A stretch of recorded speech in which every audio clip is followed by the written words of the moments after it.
Good morning, traders. Welcome to today's market review. This is Razak at CMTrading. Today is June 2nd, 2015, and today is Tuesday. So looking at the markets today, the economic calendar starting this morning at 10:30, GBP construction number coming out. That's pretty much it for today in terms of major numbers coming out. Looking at yesterday's action, as you know, normal Mondays go for summer trading, it was not much action yesterday. So looking at the EURUSD here, just a little bit of a bounce yesterday, not much. As you can see, it's really been trading in this really tight range predominantly. We were talking about 15 pip, 20 pip move, which is really not anything we can bank on. But as the week progresses, as we go into the non-farm payroll number coming out this Friday, it's like we say, the storm is quiet. Right before the storm, it's right quiet. So you may want to take it lightly right before the big announcement at the end of this week. But looking at the euro right now, we're just really side trading between the range of 110 and 108, as you can see here. So not a major pivot point for it in order to enter. Looking at the GBPUSD though, it might be a good position to start building in here as we're coming closer to a little bit of previous resistance right here and right here. We're right at that level right here. So this is a very pivotal position. So if you want to take it a little bit light to buy a little bit just to in anticipation of see it's going to work towards the end of the week, might be a good idea to pick it up right here, as this thing has been beaten up so awfully over the past year. Looking at, let's continue. Let's just look at the Dow Jones quickly. Dow Jones also, nothing really happened yesterday. 29 to 30 point move. It's nothing. Okay, for the Dow Jones, it usually moves 200 to 300, 400 points. Yesterday was really nothing. So again, you might want to look to enter it, because we are coming to this threshold, as you can see here, previous resistance. And just looking at across the market, it just seems like we're, trading pretty much the same thing. So it's a pivotal point for the Dow Jones. I would look to pick it up around here. In anticipation it's going to go up towards the end of the week.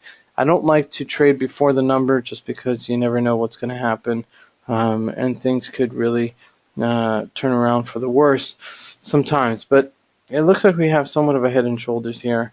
Not a perfect head and shoulders, but a little bit of a head and shoulders here. So that might be a little bit bearish.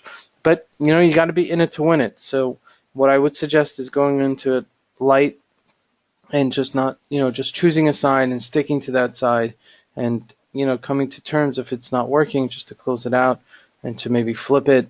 But being aware that it could go either way at this stage for the Dow Jones. Looking at oil, oil bounced nicely yesterday. Might be the only major move yesterday, what we're talking about right here.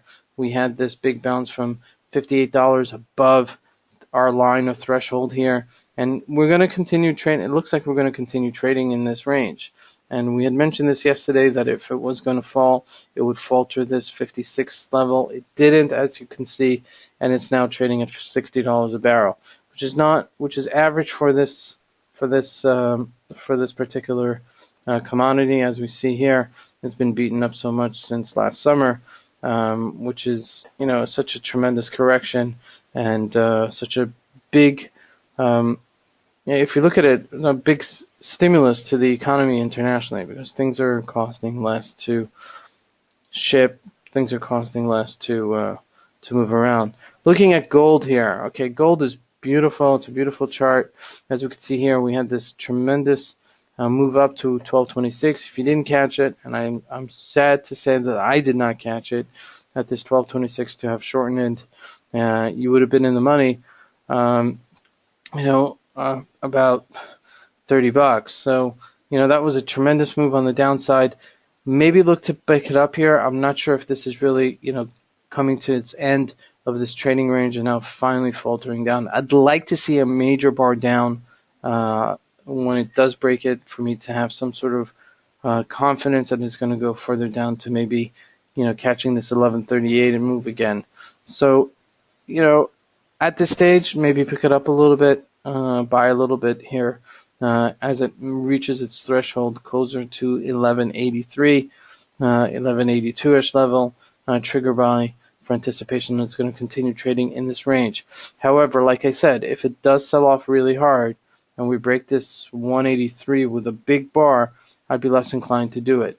And I'd anticipate maybe we would break down to 1171 if that does happen. If we do have a situation where we're selling off really hard in this, there's no reason we can't retest this 1138 level again. But altogether, keep it on the radar. It is worthwhile to keep it, keep tabs on it. Looking at the CAD is right back to where it was. Okay, really taking a little bit of a weakness towards the dollar here. As you can see, we're trading at 125. We came back from 119, and this is just 3 weeks of trading. So this is a nice trend. So if you're still able to catch this move, we're above this level, this line, this 124 line. We could definitely try to take out 125.82, 125.90, 126.90, and try to challenge this area again. So keep this on the radar as well. This is Fred Razak at CMTrading. I want to wish you guys a great trading day.